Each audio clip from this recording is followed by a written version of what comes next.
Olá, irmãos, boa noite, ou boa tarde, bom dia, não sei que horas vocês vão acessar esse vídeo. Bem, meu nome é Giovanni, eu sou aluno aqui no Seminário Teológico Presbiteriano Reverendo Leonel Nicodemo Zeller.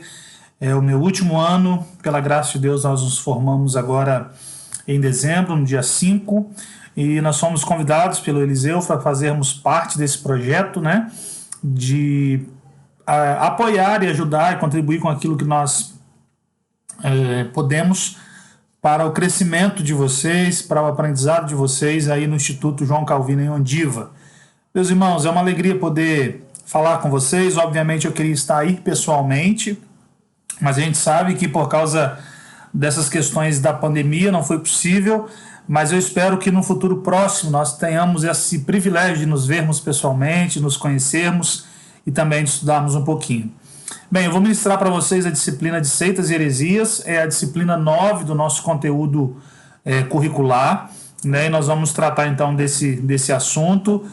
Eu já adianto para vocês que nós não vamos tratar de maneira pormenorizada, sistemática, de todos os temas que nós vamos desenvolver ao longo dessa disciplina, mas o objetivo é dar a vocês um conhecimento geral dos assuntos que iremos tratar. É o caminho das pedras pelo qual nós vamos continuar seguindo durante toda a nossa vida, né?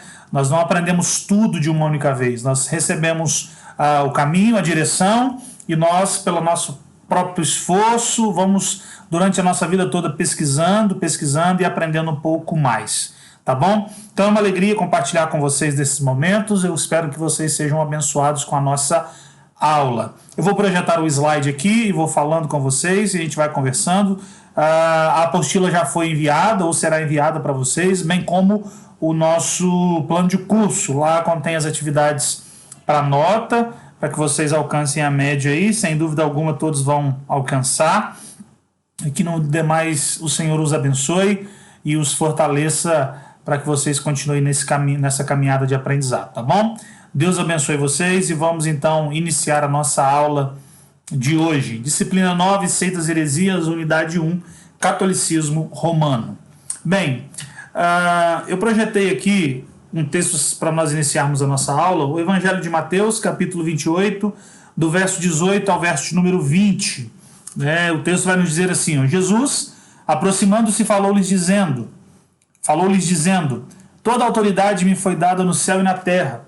Ide, portanto, fazei discípulo de todas as nações, batizando-os em nome do Pai, do Filho e do Espírito Santo, ensinando-os a guardar todas as coisas que vos tenho ordenado. E eis que estou convosco todos os dias até a consumação dos séculos. Por que eu coloquei esse texto aqui? Para essa primeira unidade, acerca do catolicismo romano, eu achei importante nós refletirmos um pouquinho sobre essa temática, né? Por isso que eu coloquei aqui embaixo no nosso slide definição de termos, né? E aqui está a palavra catolicidade. O texto que nós lemos nesse dia, nessa aula, né? A gente tem o costume de falar nessa noite, por causa do costume de estarmos na igreja, mas o texto que a gente leu aí é o texto da grande comissão. Neste texto, Jesus ele está comissionando os seus discípulos para que eles pudessem pregar as novas do reino, pregar o evangelho por onde quer que eles fossem. Jesus ele deixa muito claro para os seus discípulos que a ideia de igreja que estava nascendo com eles era uma ideia abrangente. Essa igreja ela cresceria, se multiplicaria e alcançaria os confins da terra. É isso que o próprio Jesus ele diz. Então as fronteiras da igreja seriam alargadas, elas ultrapassariam limites e territórios de etnias, de povos, de nações, e haveria uma igreja do Senhor Jesus espalhada na face da terra. Essa igreja do Senhor Jesus espalhada na face da terra é aquilo que nós conhecemos como sendo a igreja católica, porque aí a ideia de catolicidade ou de católica significa exatamente isso, universalidade, né? E aí eu coloquei aqui, aplicando a igreja do Senhor Jesus, então essa igreja católica ela consta de todos os eleitos espalhados pela face da terra. E inclusive quando nós estudamos a matéria de missões, teologia de missões, nós aprendemos que uma das marcas da igreja do Senhor Jesus é a sua catolicidade, ou seja, a sua universalidade, a sua abrangência. É aquela igreja composta por todos os salvos, todos aqueles a quem o Senhor chamou para si mesmo. Então, catolicismo romano, nós vamos ver daqui a pouquinho por que tomou esse nome, mas a ideia de católica, de catolicidade, traz a ideia de universalidade, tá bom? Nós vamos discutir isso um pouco mais à frente.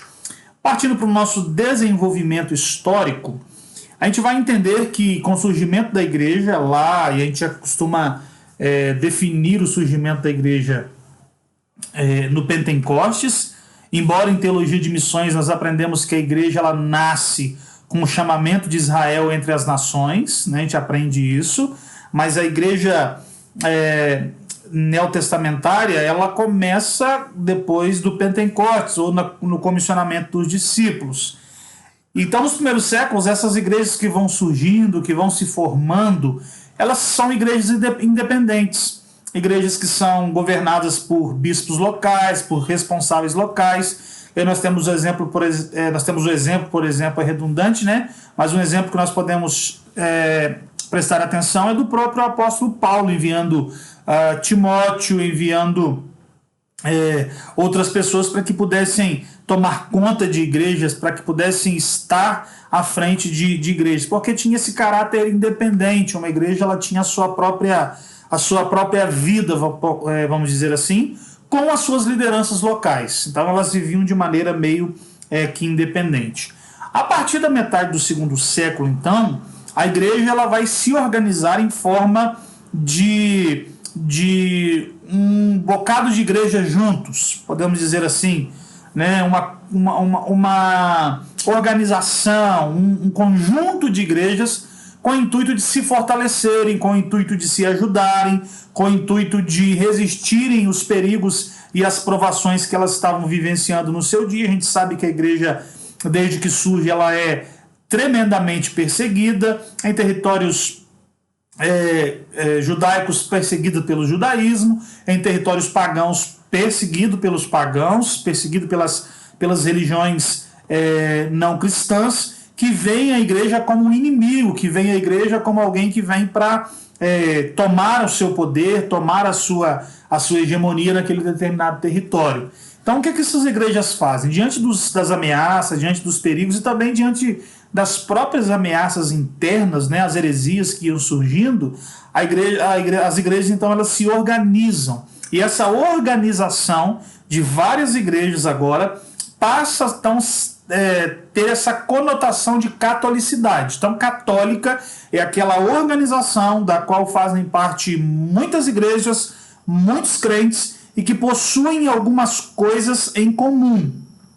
Igrejas que possuem algumas coisas em comum. Dentre as igrejas que faziam parte dessa organização, dessa catolicidade até então, essas igrejas tinham em comum o seu governo, que era era efetuado por meio de bispos, presbíteros e diáconos, também pela adoção do credo dos apóstolos, e ainda essas igrejas elas tinham em comum a adoção, o reconhecimento da coleção de livros do Novo Testamento tidos como inspirados. Então essa organização de um conglomerado de igrejas, ela tinham essas coisas que as uniam, né? A sua direção por meio de bispos, presbíteros, diáconos, a adoção do credo dos apóstolos como regra normativa de fé, né? E também o reconhecimento dos livros do Novo Testamento como sendo inspirados. Essas igrejas, a princípio, elas tinham as suas lideranças locais, como era antes, quando elas ainda eram independentes, só que agora vai começar a surgir um outro desenvolvimento da história, que é o quê? Alguns desses homens responsáveis por uma igreja, eles passam agora a responder não apenas pela sua própria igreja, mas por outras igrejas também, por outras igrejas de outras cidades. Esses bispos, então, começam a tomar conta de determinadas regiões que possuíam uma, duas ou mais igrejas, né? Igrejas estão, então, como nós já dissemos, enfrentavam sérios ataques, estavam debaixo de pressão, e eles precisavam, então, se fortalecerem, e eles, então, se unem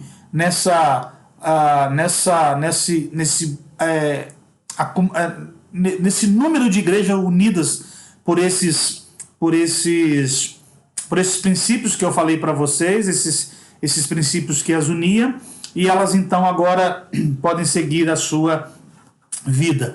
Esses bispos que alcançam proeminência sobre determinadas regiões, sobre mais de uma igreja, obviamente eles começam a ganhar notoriedade, eles começam a se destacar e começam a ser respeitados, e daí daqui a pouco nós vamos discutir sobre a primazia dos bispos e a autoridade que lhes é concedida, e nós vamos ver que nós vamos falar exatamente disso que nós estamos falando agora. Quando um homem então passa a ser constituído bispo de uma determinada região e sobre muitas igrejas, isso lhe traz notoriedade, certamente traz para ele um tipo de status, né, por assim dizer. Ele deixa de ser aquele cara comum e passa a ser reverenciado como uma autoridade em determinada região, né? Isso chama para si as atenções. Agora eles fazem parte do clero, né? Homens que têm a sua vida no foco das pessoas, e eles precisam então agora viver uma vida diferente, eles precisam aparentar uma pureza, né? E eles precisam se destacar no meio da sociedade. Nós sabemos que no decorrer da história isso vai trazer grandes prejuízos, embora seja válida a ideia de que aqueles que são responsáveis por determinadas regiões, determinadas igrejas, certamente possuem um princípio de autoridade maior, de governar, de estar à frente, mas isso não sai diferente de todos os homens, como vai acontecer no decorrer da história, nós vamos ver daqui a pouco. Bem, este é o caso que eu estava falando com vocês agora. O que acontece? Quando uma pessoa ela é colocada sobre uma determinada região e sobre muitas igrejas, acontece o engrandecimento do seu nome, né? Aí está escrito aí, a princípio cada bispo cuidava da sua própria igreja, todavia com o passar do tempo alguns deles foram sendo nomeados para supervisionar mais de uma igreja, com isso seu poder e influência também aumentaram. A ideia de que esses homens eram sacerdotes, ou seja, aqueles que faziam a mediação entre Deus e o seu povo, também se difundiu. Isso elevou-os a um patamar elevado em relação aos demais homens. Então, o engrandecimento dos bispos. Esses homens vão chamar para si notoriedade. Com isso, a ideia de que eles precisavam ser puros e separados vai chamar e trazer a ideia de que eles precisavam ser celibatários, ou seja, eles não poderiam se casar por causa da pureza sexual, né, porque achava que o relacionamento sexual era impuro, e a um homem de Deus, a um sacerdote, isso não era proveniente, algo muito bom. Então daí também surge a ideia do celibato, né? Lógico que há raízes em interpretações errôneas da Bíblia, mas a grosso modo nós poderíamos entender desse fato.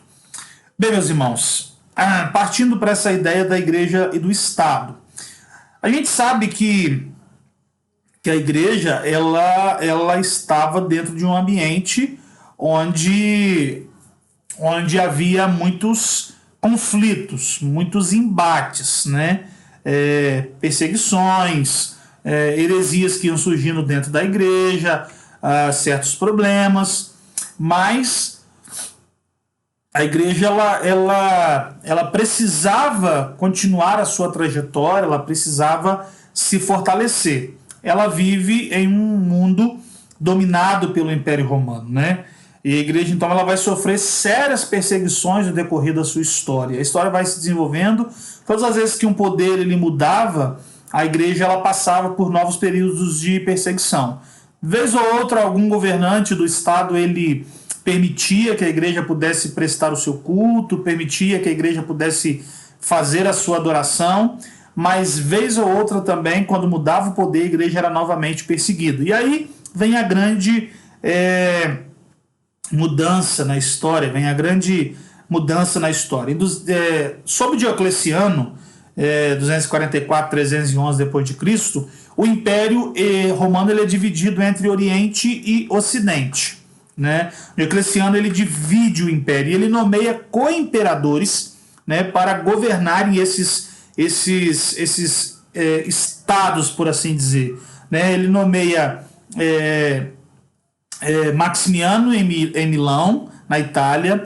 Ele coloca uma sede do seu governo em Constâncio, em Trier, na Gália belga, Diocleciano em Nicomédia, na Bitínia, e Galério em Sirmo, na Panônia. Então ele pega o Império Romano, divide em Oriente e Ocidente, divide em estados ou estados independentes, mas ao mesmo tempo ligado a ele, e ele coloca governadores para governar. O que acontece? Nessa divisão, cada um ficou responsável pelo seu próprio território, cada um dominava um quarto do império. Então, o que acontece? Roma, a cidade de Roma, que até então era a capital do império, ela deixa de ser a capital formalmente. Cada lugar desse tinha a sua própria sede, por assim dizer, né? E aí vai acontecer a virada de vez na história em relação à perseguição aos cristãos. Sobretudo no governo de Constantino. Em Constantino a história ela ganharia novos contornos. Mas um pouco antes de Constantino, nós temos Licínio. Né? Licínio ele reinava sobre o Oriente e ele promulgou juntamente com Constantino o Edito de Milão. O que é o Edito de Milão? O Edito de Milão ele concedia liberdade religiosa em todo o império. Então esse edito ele dava condições das religiões prestarem o seu culto livremente dentro dos territórios romanos, livremente dentro dos seus limites, por assim dizer. Mas a perseguição, de certa forma, ela foi abafada e os cristãos poderiam agora prestar os seus cultos, poderiam fazer as suas reuniões de maneira mais tranquila, porque até então muita coisa havia acontecido, muita perseguição havia acontecido. Mais tarde, Constantino ele vai derrotar o imperador do Oriente e ele vai novamente unificar os estados, né, ou a Oriente e o Ocidente. Ele passa a governar. Constantino também ele tira a capital do Império de Roma e transfere-a para Constantinopla. E Constantino então ele se converte, né? Pelo menos ele adere à fé cristã, porque a história vai dizer que ele só se batiza já no leito de morte, mas ele adere à fé cristã, e ele não apenas adere à fé cristã, ele coloca a fé cristã como sendo a fé ou a religião oficial do Estado. Oficial do Estado. Isso certamente traz um certo respaldo para o cristianismo. E aí tem um comentário do Nicolas, que eu fiz questão de colocar aí, que ele é muito interessante. Nicolas diz assim: antes de Constantino, o cristianismo vivia em conflito com o mundo. Com ele, o cristianismo passou a dominá-lo. Não são muitas as razões, nem claras para essa mudança de situação. Sem dúvida, Constantino sentiu que o cristianismo não podia ser destruído, pois se fortificava cada vez mais. Isso talvez o tenha convencido de que o Deus dos cristãos era bastante forte e o tenha feito desejar as orações dos cristãos a fim de alcançar bênção para o seu governo. Então, sob Constantino, o cristianismo ele cresce muito. E muita gente se torna cristã porque o cristianismo é a religião oficial do Estado. A princípio, isso seria algo muito bom, né? Afinal de contas, muitas pessoas se convertendo ao cristianismo. A gente vai vendo na história que não é a realidade em si. Muita gente se declara cristão, se batiza simplesmente por causa de status, porque essa é a religião do imperador, essa é a religião do Estado. O que vai acontecer na igreja é uma queda brusca, uma queda exagerada na moral, nos costumes da igreja, porque o que acontece? Muita gente adentrou na igreja sem de fato ter se convertido. Então o nível moral, o nível de piedade, o nível de fé, ele baixa em graus elevados. Né? Muitas pessoas agora ficaram chateadas, estavam entristecidas com a situação que a igreja vivia, porque havia muitos pagãos que se declararam cristãos sem nunca ter se convertido, estavam dentro da igreja. Isso vai gerar um movimento que nós conhecemos como o monarquicismo. Né? Muitos homens eles abandonam a igreja e vão viver as suas vidas em lugares isolados, retirados, porque acreditam que a igreja está corrompida e eles precisam viver uma vida santa. Nós não vamos adentrar muito nesse assunto, mas essa é uma das causas. E daí surge os mosteiros e aquela história toda que nós conhecemos. São homens que estavam inconformados com a situação da igreja. Mas fato é que o cristianismo, se tornando religião do Estado, certamente lhe deu proeminência no crescimento e certamente ela cresceu muito. Constantino ele havia estabelecido a unidade, por assim dizer, entre a igreja e o Estado. Né? A igreja, então, ela dá um salto importante. Além do mais, meus irmãos, com essa adesão em massa de muitas pessoas por causa da fé ser oficial, começou a haver muitas heresias dentro da igreja, né? Heresias em relação à doutrina da Trindade, às naturezas de Cristo, né? Iam surgindo assuntos e diferentes opiniões.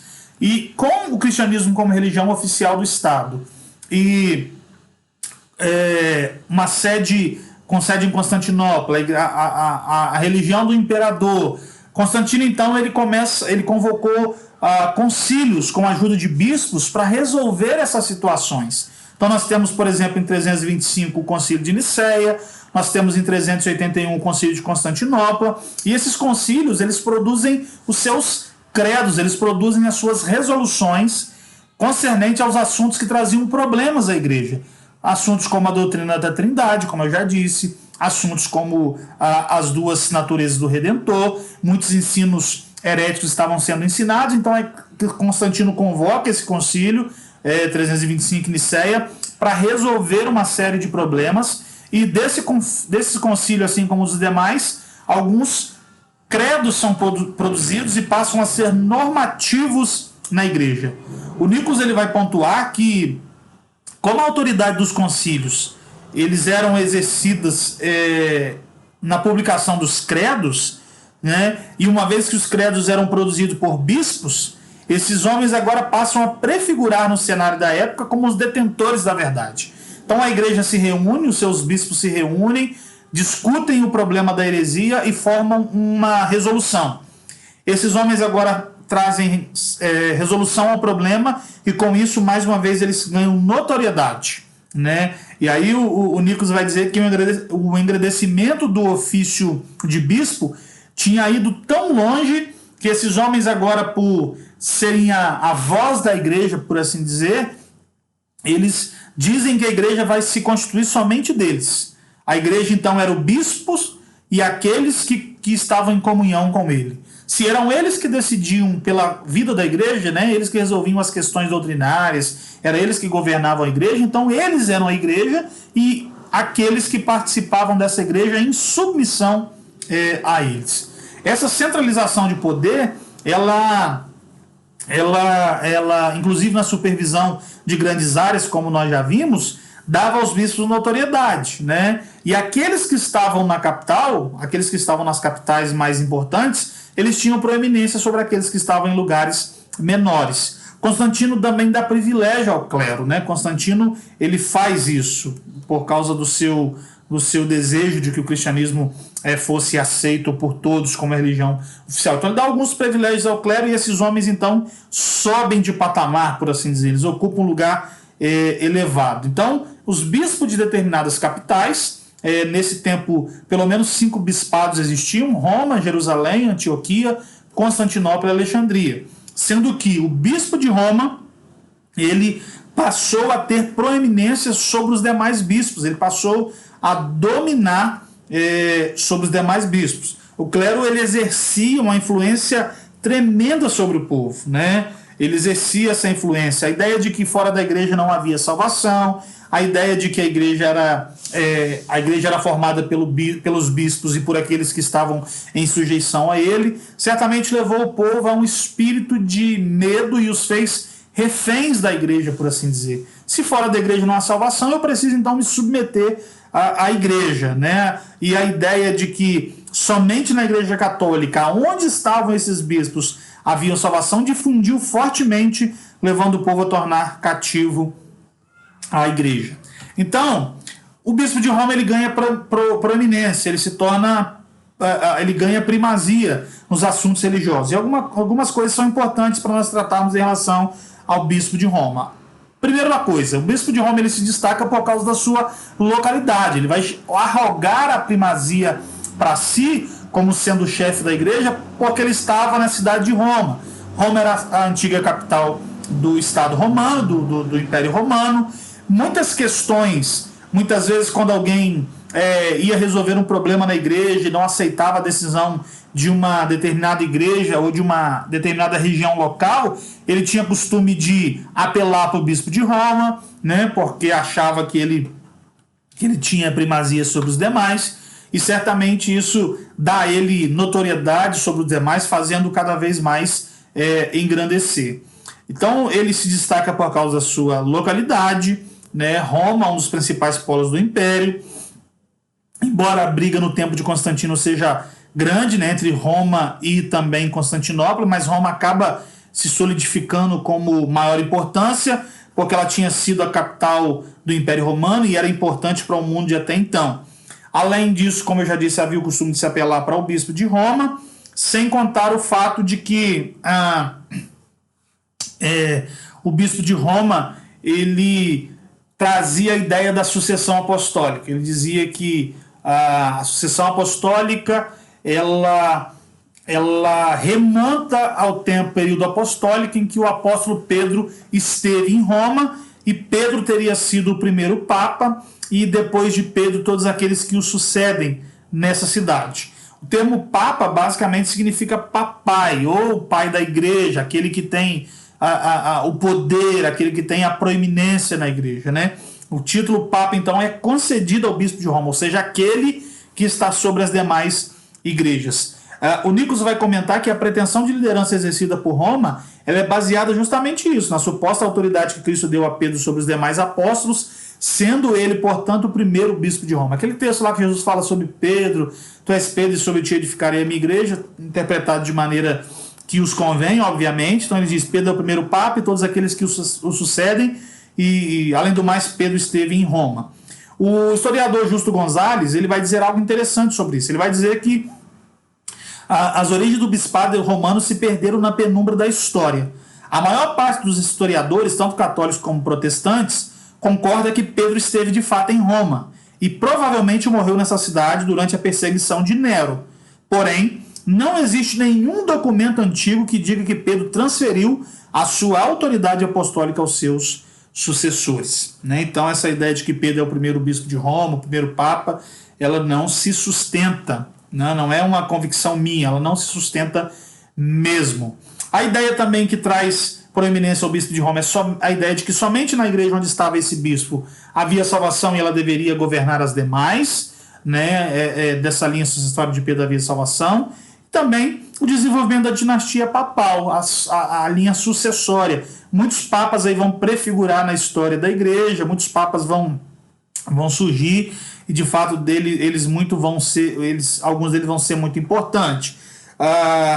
Nicolas vai dizer que o primeiro papa reconhecido por muitos é Leão I, 440 a 461, mas há divergência sobre isso. Outro fato importante é que a igreja então ela passou a ser detentora de um poder gigantesco. Sua influência ela extrapolava os limites da igreja. A igreja inclusive chegava a indicar e depor reis, né? Na empreitada do papado, outro nome que se destaca é Gregório I, o Grande, que ascendeu esse cargo em 590, ele lutou fortemente para enaltecer e dominar o quanto possível essa força do bispado, tornando-se inclusive patriarca do Ocidente.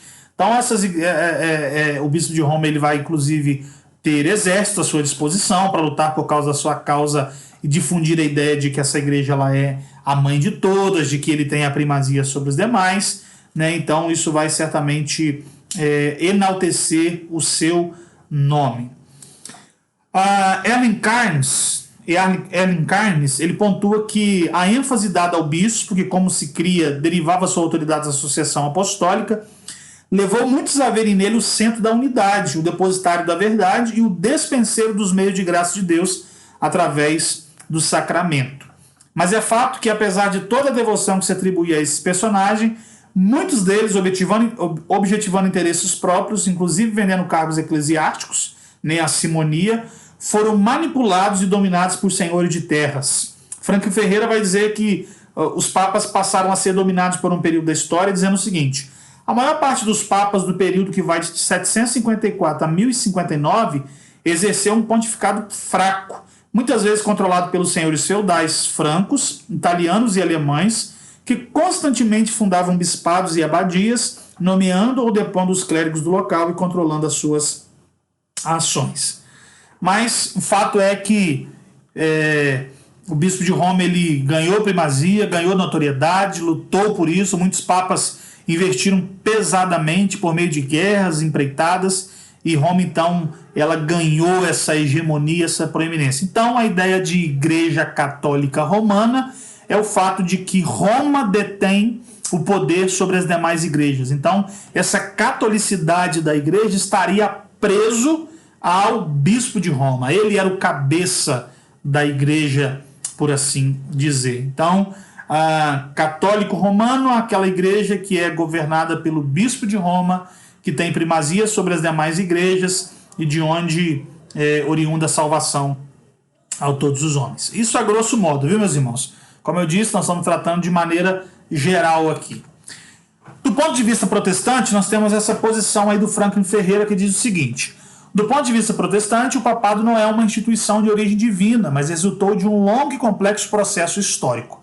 Ao mesmo tempo, não se pode deixar de reconhecer que ainda na Igreja Antiga os bispos de Roma alcançaram grande proeminência, que o papado em muitas ocasiões prestou serviços crucialmente relevantes à Igreja e à sociedade, que muitos papas foram homens de grande piedade, integridade moral, saber teológico e habilidade administrativa. Ao longo dos séculos, muitos dos principais eventos da história do cristianismo nas áreas da teologia, organização eclesiástica e relações entre igreja e sociedade tiveram em conexão com a instituição papal. É fato que teve muitos homens piedosos, muitos homens que exerceram autoridade, né, num período difícil da história, embora isso não exime o fato de que nós acreditamos e defendemos biblicamente que a Igreja de Roma e o Bispo de Roma, ele é o responsável pela Igreja, que somente nessa Igreja há salvação. Mas não podemos desconsiderar a sua contribuição ao desenvolvimento da história, e isso é preciso ser reconhecido. Pois bem, a Igreja Católica Romana, então, ela tem a sua teologia, a sua tradição, a sua disciplina. Nós vamos tratar rapidamente sobre isso, né? Hoje ela não possui o mesmo poder que possuía antes, né? O legado da reforma, ele contribuiu significativamente para uma mudança. As pessoas entenderam que a salvação, em relação ao papel da igreja, não é aquilo que se dizia, ou seja, não há salvação apenas na igreja do bispo de Roma, na igreja romana. A salvação ela é ofertada a todos os homens por meio de Jesus Cristo, né? E nós acreditamos nisso. Nossa confissão de fé, por exemplo, diz que não há salvação fora da igreja, mas quando ela diz, ela está falando dos meios ordinários, porque a igreja é detentora da palavra de Deus, a igreja é detentora da pregação, da anunciação do evangelho e dos meios de graça, que são os sacramentos, né? Mas não que a salvação está na igreja presbiteriana, na igreja... Não, a salvação está na igreja de Cristo Jesus, né? Nós não defendemos a ideia de primazia de um homem, de uma placa denominacional. Sobre a tradição da igreja, é importante saber que a teologia ela se encontra profundamente enraizada nas perspectivas pelagianas, né? Pelágio ele viveu em 350 e 423, chegou a Roma por volta do ano 400 e passou a ensinar pontos divergentes em relação à Bíblia. Passou a ensinar que Adão ele foi criado mortal e teria morrido quer tivesse pecado, quer não. Ele ensinou que o pecado de Adão contaminou somente a ele, não a raça humana. Ele dizia que as crianças nascidas estão sob o mesmo estado em que estava Adão antes da queda. E ele dizia ainda que a raça inteira ela nem morre por causa da morte de Adão, nem ressuscita por causa da ressurreição de Cristo, né? Então há divergências nisso aí. Aí ele vai encontrar um opositor da sua teologia, né, que é Agostinho. Agostinho se opõe a esse entendimento. Agostinho vai defender que Adão tinha capacidade de pecar e, portanto, pecou, né, e que a partir da queda da humanidade todos os homens se tornaram totalmente depravados, é aquilo que nós defendemos também, né? O homem inteiro ele precisa ser redimido pelo Senhor. A ressurreição de Cristo é a primícia da nossa ressurreição, né? Aqueles que nascem, aquele bebezinho mais lindo que a mãe gera, ele nasce já sob os efeitos noéticos do pecado, ele não nasce santo, ele não nasce puro, mas a teologia católica está fortemente embasada e enraigada nesses aspectos aí, né? A IK, ela também defende totalmente a sua tradição. Em alguns momentos a tradição ela chega a ultrapassar as autoridades escrituras, né? E aí eles dizem, a tradição ela deriva das Sagradas Escrituras, mas somente a igreja, no caso a Igreja Católica Romana, tem o poder de olhar para a Escritura e dizer de fato aquilo que ela ensina, né? Interpretar as Escrituras. O seu código de disciplina baseia-se em penitências, né? Você vai lá e confessa o seu pecado lá para o padre, para o pároco da sua região lá no confessionário, e ele determina a penitência que você precisa fazer para que o seu pecado seja perdoado.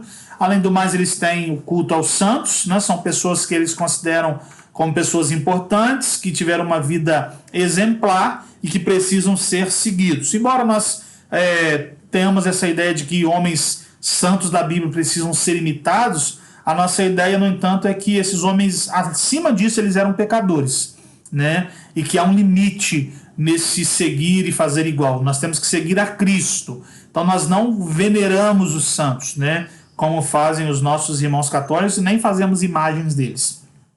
A missa, né, ou como eles mesmos chamam a Eucaristia, é a reunião presidida pelo sacerdote da igreja, e segundo eles traz uma ideia de ação de graça. Na missa é dado aos fiéis a hóstia, que prefigura o corpo de Cristo, e diferente dos cristãos, eles não tomam o vinho. Eles afirmam que o ideal é que todos comunguem do corpo e do sangue do Senhor. Se não se faz assim, talvez seja por praticidade. Quem comunga só a hóstia consagrada, porém está comungando Cristo na sua totalidade. Então não precisa de vinho. Quem come da hóstia do corpo está comendo a totalidade do corpo, está tomando a totalidade do corpo de Cristo. Então, enfim, basicamente, de modo geral, a Igreja Católica Romana pode ser entendida assim. Como eu disse, existe um longo caminho a ser percorrido, muitas coisas a ser tratada, muita coisa a ser pesquisada, mas por hora, de maneira geral, eu espero que eu possa ter contribuído com você no entendimento desse assunto. Qualquer falha, meus irmãos, nos perdoem. Como vocês, eu estou também no processo de aprendizagem, e mas ao mesmo tempo é uma alegria poder contribuir, tá bom? Meus irmãos, muito obrigado e até a nossa próxima aula, se Deus quiser.